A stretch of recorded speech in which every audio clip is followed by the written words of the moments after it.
Millions of packages are shipped each day. Sometimes they don't make it to their intended destinations. Sometimes that's not just bad, it's really bad. The fact that I didn't know where that shotgun was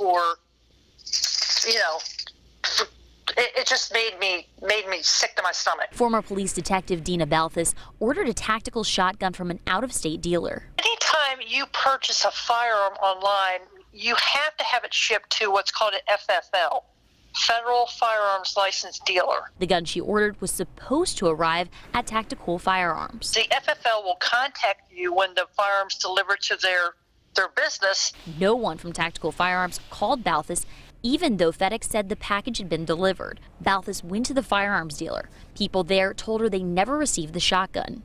What if this had turned out to be something different? Some little kid or some convicted felon got a hold of it. Balthus said the gun ended up at a sex shop on J. Clyde Morris Boulevard in Newport-News. The Love Shack is about a 15-minute drive from the firearms dealer. 26 boxes that we got in. So that was a really big shipment for us that week. Love Shack sales associate Joby King told us a lot of the boxes had regular merchandise in them.